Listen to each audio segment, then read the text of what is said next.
लेकिन अब क्या क्या लोग बोल रहे हैं अभी वो एक कॉमेडियन तो बैन भी हो गया, वो इलाहाबादी बैन हो गया। मिलते हैं एक लड़का क्रिकेट का दीवाना घूमते घूमते किसी रोज किसी गली में गया और उसने एक गाना गाते हुए व्यक्ति को देखा। उसके बाद उसका दिमाग गया टनक और उसने ठाना कि हम भी करेंगे सिंगिंग। उसके बाद सिंगिंग को ठान कर उसने शुरू किया अब गाना गाते गाते कानपुर से लेकर विदेशों में बजने लगा और अवार्डों की भरमार लग गई। एक ऐसी शख्सियत हमारे साथ बैठे हैं जिनका नाम है धर्मेश यादव जी। स्वागत है सबसे पहले आपको मेरे चैनल पे। शुक्रिया, बहुत बहुत शुक्रिया आपने मुझे इसमें अपने अपने चैनल में बुलाया, उसके लिए बहुत बहुत शुक्रिया। हाँ, सबसे तो पहले सर हम लोग शुरुआत करेंगे कि कैसे स्टार्ट हुआ ये जर्नी, थोड़ा इसके बारे में बताइए। मेरी जर्नी स्टार्ट हुई, मैं 16-17 साल का था। हम लोग 4-5 लड़कों का ग्रुप था।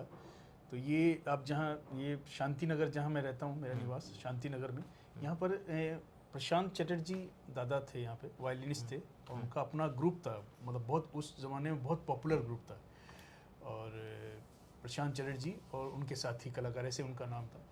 तो वो यहाँ पर एक काली पूजा होती है, यहाँ पर दीपावली के दिन काली पूजा होती है। तो वो शो 40-50 साल से हो रहा है। अभी पिछले साल मैंने किया है वो प्रोग्राम, मेरे बैंड ने वहाँ पर किया था। तो वो दादा ही करते थे, अब दादा नहीं रहे। 1.5-2 साल पहले वो उनका स्वर्गवास हो गया। और उनके ग्रुप में अभिजीत भट्टाचार्य ने भी गाया है, जो प्लेबैक सिंगर है अभिजीत भट्टाचार्य। तो अभिजीत तो चले गए थे, हम तो छोटे थे उस वक्त। ग्रुप में जब मैंने उनका प्रोग्राम देखा काली पूजा में, तो यशपाल शर्मा करके सिंगर थे, वो भी बहुत पॉपुलर थे, बहुत अच्छा गाते थे। तो उनका गाना जब मैंने सुना, उन्होंने गाया था ये आपका नमक हलाल मूवी उस समय आई थी, उसमें गाना था पग घुंघरू बांध मेरा नाची थी। तो जब मैंने उनका वो गाना सुना तो बस मेरा दिमाग एकदम हट गया कि अब तो मैं भी गाना गाऊंगा। तो मेरे जो दोस्त थे, मैंने उनसे बोला कि रात को मैंने कहा मैं भी गाना गाऊंगा। तो वो सब हंसने लगे कि एक रात में तो कोई सिंगर नहीं बनता है। तो ऐसे करके फिर मैंने बोला मैं सुनाऊंगा पहले आप। तो मैंने नेक्स्ट डे उनको, एक जगह थी हम लोग बैठते थे वहाँ, मैंने उनको सुनाया। तो वो लोग बोले हाँ तो गा लेते हो यार। तो फिर मैं वहीं से जर्नी शुरू हुई। फिर यशपाल भाई भी यहीं रहते थे, यशपाल शर्मा जी हमारे घर के बगल में। तो उनको पता चला, उन्होंने मुझे बुलाया, बुला के उन्होंने बोला तुम गाते हो? मैंने हाँ। तो कहने सुना उन्होंने, तो कहने तुम्हारी आवाज़ बहुत पतली है। मैंने भैया कैसे? कहने इसकी रियाज। फिर वो मुझे सुबह 5 बजे बुलाते थे और मैं रियाज बताते थे। फिर वो 6-6:30-7 बजे फिर वो मेरे साथ आके रियाज करते थे। तो इस तरह करके वो मेरी जर्नी शुरू हुई। फिर 1.5-2 साल वो थे यहाँ पर। फिर उसके बाद वो मुंबई चले गए थे, मतलब फिल्मों में स्ट्रगल करने के लिए। फिर मैं यहाँ कानपुर में ही मेरी जर्नी शुरू। फिर मैंने यहाँ पर क्लासिक ऑर्केस्ट्रा एक ग्रुप था हमारा। तो दादा के यहाँ तो गाना बहुत मुश्किल होता था उस समय, दादा ऐसे लेते नहीं थे किसी को। तो मेरा ग्रुप था, दादा के ही शागिर्द थे प्रोबीट डे, उनकी भी डेथ हो गई, उनका ग्रुप था। तो मैं वहाँ पर गाने लगा। तो फिर मैंने 7-8 साल मैंने यहाँ गाया। इसके बाद फिर मैं यहाँ से बेंगलोर चला गया था। बेंगलोर में काफ़ी दिन गाया, बहुत सारे विदेशों में हाँ, कई नहीं जगह पहले बेंगलोर गया। अच्छा, मैं बेंगलोर गया, बॉम्बे गया, वहाँ पर मैं गाता रहा, कभी नाइट क्लब में, कभी शोज़ वगैरह। मैंने कुछ 1-2 कन्नड़ फिल्मों में भी गाया है।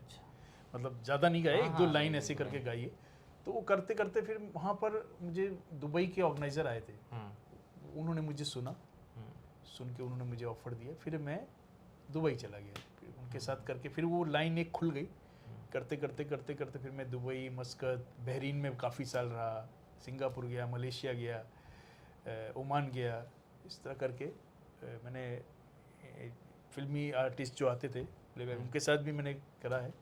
और इस तरह मेरी जर्नी रही। अब कोरोना तक मैं वहीं था, कोरोना तक मैंने वहीं पर बहुत शो करे। और करने के बाद अब कोरोना से मैं कानपुर में हूँ। यहाँ पर मैंने अपना बैंड फॉर्म किया हुआ है, Dharmesh musical entertainers international musical band. तो यहाँ कानपुर में भी मैं शोज़ वगैरह, मैंने काफ़ी शो 4 साल में करे। ये अभी तक की मेरी जर्नी कितना कठिन था उस समय, जिस समय आप स्टार्ट किए होंगे करना, फिर दोस्त, घर, समाज? देखिए वो ज़माना तो अलग था। उस ज़माने में इतना सहूलियतें भी नहीं थी जैसे आज। तो यूट्यूब है, कोई भी सॉन्ग आप करना है तो आप उसको पहले ढूंढ लीजिए, वो आपको मिल जाएगा, आप उसको सुनिए, तैयार कर लीजिए। उस ज़माने में टेप रिकॉर्डर लेना बहुत बड़ी बात होती थी। तो मेरे घर में टेप रिकॉर्डर भी नहीं था, तो मेरा कजिन है, मैं उससे मांगता था टेप रिकॉर्डर, तो कभी कभी वो नहीं भी देता था, तो फिर मैं गाने भरवाता था जाके, ये सब करना पड़ता था। पैसे भी नहीं होते थे, घर से मिलते नहीं थे, जब घर वाले भी उन्होंने कभी सुना तो था नहीं, तो फादर भी मेरे चिल्लाते थे कि क्या तुम ये सब करना चालू कर दिया। फिर एक यहाँ पर रोटरी क्लब का एक प्रोग्राम हुआ था यहाँ मर्चेंट चैम्बर वाले, तो वहाँ पर मैंने उनको बुलाया था। तो जब उन्होंने वहाँ देखा मेरा गाना, तो फिर वो थोड़ा सा उनको मुझे सपोर्ट करना शुरू किया। तो काफ़ी दिक्कतें थी, बहुत ज़्यादा दिक्कतें थी, इतना तो सब था नहीं, कुछ पेमेंट भी नहीं मिलता था ज़्यादा। आपको विश्वास होगा, मुझे पहले पेमेंट कितना मिला था? कितना मिला था? 40 रुपये। 40 रुपये से मेरी शुरुआत हुई है।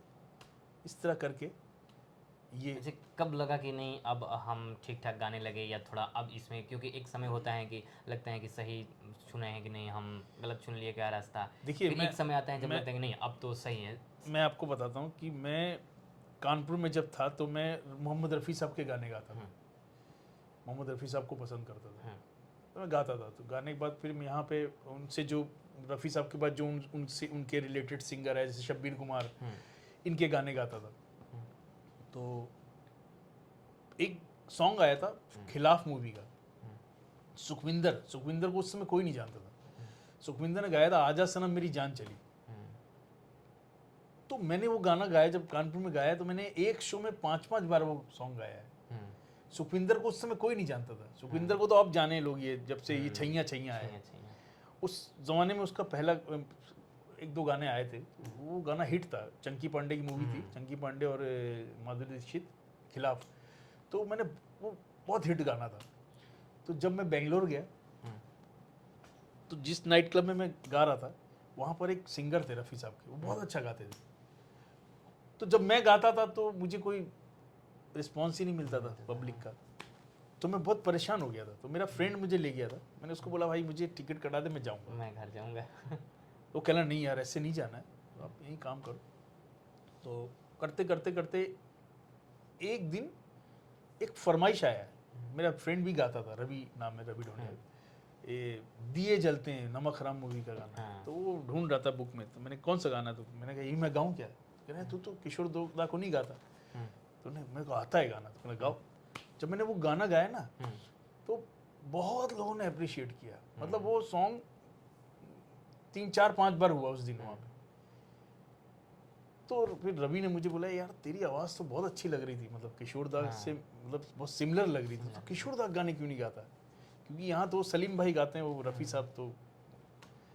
तो वहाँ से मेरा एक मोड़ आया मेरी लाइफ में, किशोर दा मेरी लाइफ में एंटर हुए।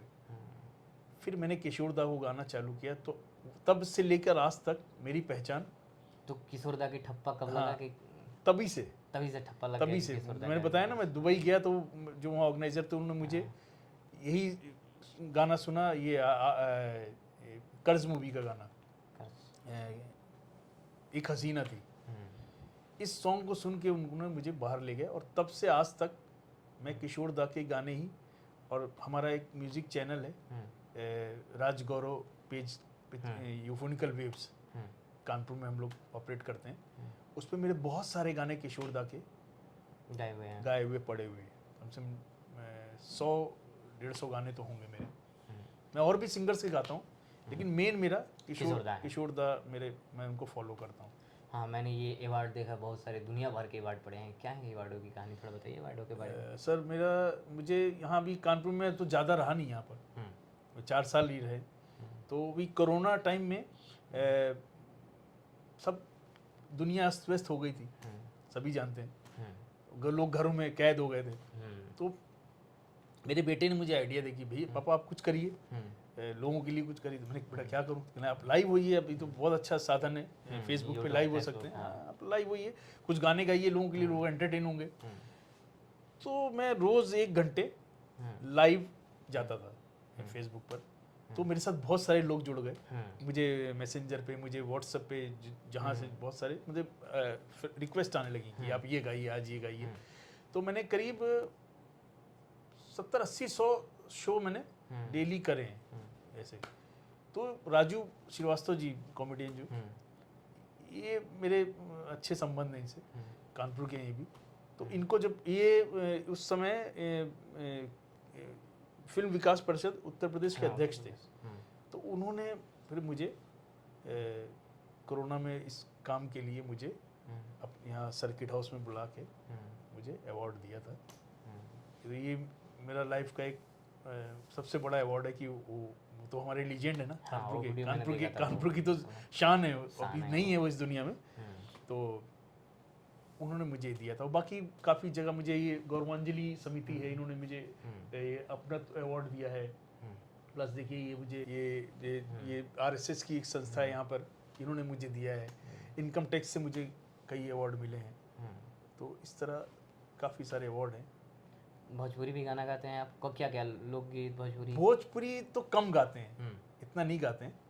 भोजपुरी जो 2-4 गाने हैं वो ये लोग गा लेते हैं, जैसे वो अंगना में आई बहार भौजी, नदिया के पारी, इस तरह के गाने है ना, कौन दिशा में लेके चला रे, इस तरह के गाने गा लेते हैं। तो पहले एक गाना सुनाएंगे आप, हिंदी कोई गाना गुनगुना दीजिए दर्शकों के लिए। हिंदी मैं गुनगुना दूँ आपको? चलिए मैं वही सुना देता हूँ जहाँ से मेरी जर्नी स्टार्ट हुई। हाँ वही सुना दीजिए। थोड़ा सा मैं गाता हूँ।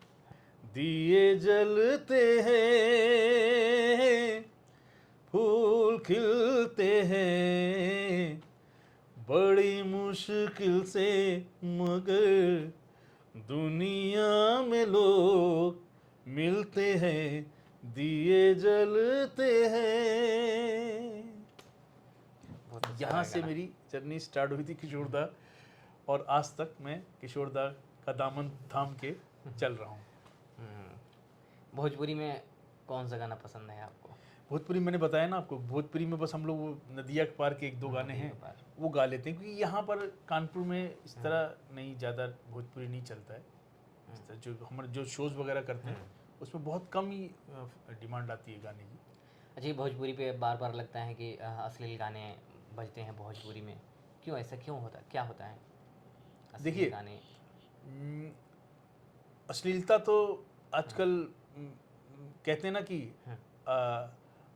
आपको एक उदाहरण देता हूँ कि अश्लीलता में ये है कि अभी आप फेसबुक पे देखिए ना कि कोई लड़ाई झगड़े का वीडियो आप उसमें गाली गलौज है, आप पोस्ट कर दीजिए तो फटक से वायरल हो जाती है ना। कोई अच्छी चीज़, कहीं भजन हो रहा है उसको डालिए तो वो नहीं होगा। तो उसी चीज़ को लोग पकड़ रहे हैं। पहले देखिए एक गाना आया था भोजपुरी में, मन्ना डे साहब ने गाया था, फिल्म दंगल का, मुझे याद है, आरा हिले पटना हिले, छपरा हिलेला। तो उसमें देखिए उसमें भी थोड़ा सा है, टच है कि कमरिया हिलेला, लेकिन इतनी अश्लीलता आपको नहीं लगेगी उसमें। तो अब ये चल ही रहा है, क्या बोला जाए इसको, मैं क्या बोल सकता हूँ इसमें कि आजकल का ज़माना ही यही है। कॉमेडियन भी जो बड़े बड़े शो करते हैं वो लोग भी अश्लीलता देखिए ना, क्या क्या लोग बोल रहे हैं अभी। वो एक कॉमेडियन तो बैन भी हो गया, वो इलाहाबादी बैन हो गया। और अब के गानों में, आज के, मैं हिंदी गानों की बात कर रहा हूँ, कि कोई भी एक गाने को आप बताइए कि उसके वर्ड आपको याद होते हैं। 4 दिन आप सुनेंगे, 4-5वें दिन आप भूल जाएंगे। पुराने गानों का मैं बता रहा हूँ आप, एक बार नौशाद साहब से, मतलब फर्क बता रहा हूँ, आज के म्यूजिक में पुराने म्यूजिक में फर्क बता रहा हूँ। नौशाद साहब जो बहुत ग्रेट म्यूजिक डायरेक्टर थे, उनसे एक बार किसी ने इंटरव्यू में पूछा था कि आज के गानों में और पुराने गानों में क्या फ़र्क है। तो उन्होंने कहा कि सर और पैर का फ़र्क है। तो जो इंटरव्यू ले रहा था उसने बोला, सर ये समझ नहीं आया, अब सर और पैर का क्या फ़र्क है? कहले हाँ, कहले पहले के ज़माने में जो गाने होते थे उनको आप सुनिए तो आप सुन के ऐसे करेंगे, वाह, ऐसे आपका सर हिलेगा। और आज के गाने सुनिए तो आपके पैर हिलेंगे, ढप डुप बज रहा, पैर हिलेंगे। तो ये फ़र्क है। पहले के ज़माने में जो सॉन्ग्स बनते थे, लिरिक्स बनते थे, उसके लिए बाकायदा सिटिंग होती थी। जो लिरिक्स लिखते थे वो मूड बनाते थे कि कैसे क्या कई कई दिन कई कई महीने लग जाते थे लिखने में। और आज की डेट में जो लिरिक्स वाला है, जो लिरिक्स लिखता है, लिरिसिस्ट, वो अपने ड्राइवर को बोल देता है यार जरा ये थी में जरा गाना लिख देना, वो लिख के दे देता उसको। तो ये उनका कोई वो टाइम नहीं है, 4 दिन चलते हैं, 4 दिन बाद वो गाने ख़त्म। और पुराने गाने देख लीजिए, जो गाना मेरे सपनों की रानी, कब आएगी तू, है ना, कितना पुराना गाना है, 70s का गाना है ना। रफ़ी साहब का एक गाना मैं आपको छोटा सा, उसमें गहराई देखिए आप, जो गानों में लिखा जाता था कि कल रात जिंदगी से मुलाकात हो गई, रफ़ी साहब का गाना है, कल रात जिंदगी से मुलाकात हो गई, लब थरथरा रहे थे लब, मगर बात हो गई। बताइए कितनी गहराई होती थी बातों में। पत्थर के सनम तुझे हमने मोहब्बत का खुदा माना, बड़ी भूल हुई ये क्या समझा ये क्या जाना। और आज के गाने देख लीजिए, क्या क्या नहीं हो रहा आज के गानों में। आज के गानों में रैप आ गया है ना। रैप तो हमारे किशोरदा भी करते थे, जो रैप किशोरदा ने कर दिया है वो ये लोग कर ही नहीं सकते हैं, है ना। उन्होंने उस जमाने में कर दिया था रैप, कई फिल्मों में किया उन्होंने। तो ये जमाने में फर्क है, लेकिन अब वही है कि जो लोग पसंद कर रहे हैं वही आ रहा है। लेकिन मुझे विश्वास है कि वो दौर फिर से आएगा। अच्छा, ये जो हिंदी क्षेत्र हैं, इसमें एक उदित नारायण साहब हैं गायक, इन्होंने एक कंसर्ट में गाना गाते गाते एक लड़की को शायद किस कर दिया, तो क्या सोचते हैं इसके बारे में? गलती थी उनकी, गलती थी। वो बहुत उदित नारायण से ज़्यादा अच्छा इंसान, अच्छा सिंगर आज तक नहीं हुआ, क्योंकि मेरे कई फ्रेंड उनके साथ शोज़ कर रहे हैं, तो वो लोग बताते हैं कि वो बहुत सज्जन आदमी है। अब उनसे कैसे ये हो गया, ये मैं बोल नहीं सकता कि ऐसे क्या हो गया, क्या है, लोगों ने उसको कट पेस्ट किया, जो भी आजकल बहुत ज़माना है ना, कि उन्होंने कुछ किया होगा उसको करके, आजकल तो कुछ भी हो जा रहा है ना। अब देखना AI से कुछ भी, टेक्निक से कुछ भी कर दे रहे हैं, तो अब वो उससे हुआ है या मैं इस मतलब नहीं बोल सकता, लेकिन मैं उनकी बहुत इज्जत करता हूँ। नेहा सिंह राठौर को जानते हैं? हाँ, नेहा सिंह राठौर जानता हूँ। क्या सोचते हैं इनके बारे में आप? बस आज के ज़माने की हैं, आज के ज़माने की हैं, और उनका ये जो सरकार पे कटाक्ष करती रहती हैं, सरकार पे बोलती रहती हैं। देखिए, मेरा एक मानना है कि हम कलाकार लोग हैं, हमको इन सब चीज़ों से बचना चाहिए, इन सब चीज़ों से हम बचना चाहिए। ये देखिए, सरकार आज किसकी है, कल किसकी है, हमको इन सब चीज़ों में नहीं पड़ना चाहिए। हाँ, जो मुद्दे हैं मैं भी उठाता रहता हूँ। मैं भी अपने जो मेरा फेसबुक प्रोफाइल है उससे मैं जो सामाजिक कहीं कुछ गंदगी है, अभी मैं यहाँ बिठूर जाता हूँ तो वहाँ पर एक नल है, वो ज़माने में पहले नहीं फायर ब्रिगेड के लिए होता था नल, वो नल है, वो मैं मतलब 12-13 महीने से जाता हूँ वहाँ पे, मेरा काम होता है वहाँ पे, तो मैं देख रहा हूँ वो कंटिन्यू बह रहा है, वो रात दिन बह रहा है। तो मैंने वो उसका वीडियो बना के मैंने उस पर अपने पेज पे डाला। मैंने यहाँ की जो महापौर उनको भी टैग किया, उनको स्पेशली भेजा, जो वहाँ की विधायक हैं नसीम सोलंकी जी, उनको ही भेजा। लेकिन अभी तक तो कुछ उस पर मैंने उसको बंद कर दीजिए, गैलनों पानी बह चुका है। तो आप बोलते हैं जल वो करो, ये करो, जल बचाओ, तो क्या जल जीवन है, लेकिन ये क्या मतलब है? इस पर आप लोग गंगा बैराज कितने लोग जाते हैं, VIPs लोग जाते हैं, अधिकारी लोग, लेकिन किसी का ध्यान नहीं उस पर। वो बह रहा है, कंटिन्यू बह रहा है, वो कितना पानी बह चुका। तो हम उठाते हैं, ये सब मुद्दे उठाते हैं, लेकिन ये सब पॉलिटिक्स में कौन क्या, मोदी जी क्या कर रहे हैं या अखिलेश क्या कर रहे हैं, या थोड़ा सा बचना चाहिए हमको, मेरा ये मानना है। अब वो उनका अपना सोच है। अच्छा, आखिरी सवाल, जातिगत जनगणना पे आप क्या सोचते हैं? क्योंकि इस समय जातिगत जनगणना ज़्यादा चर्चा में है, बिहार में विधानसभा चुनाव भी है। होनी चाहिए, जातिगत जनगणना होनी चाहिए। लोगों का कहना है कि क्यों जातिगत जनगणना, क्यों, क्या जरूरी है जातिगत जनगणना करवाने की? नहीं, देखिए, पता तो चलना चाहिए कि कौन सी जाति कितनी है, क्या है, ये सब एक पता तो चलना चाहिए। बहुत सारी जातियां ऐसी हैं जो विलुप्त हैं, उनका भी होना चाहिए, नाम आना चाहिए कि ये लोग कितने लोग हैं। तो ज़माने के हिसाब से हमें चलना चाहिए। बिल्कुल, ज़माना बदलता है तो हम लोग को भी बदलना चाहिए। तो ये धर्मेश जी हैं जो कि गाना सिंगिंग करते हैं। इनके चैनल को, आपने चैनल का नाम बता ही दिया है, धर्मेश यादव के नाम से मेरा चैनल मेरा जिस पे हम अपने गाने पोस्ट करते हैं वो राज गौरव के नाम से है। और यूफोनिकल वेव्स हमारी टीम का नाम है।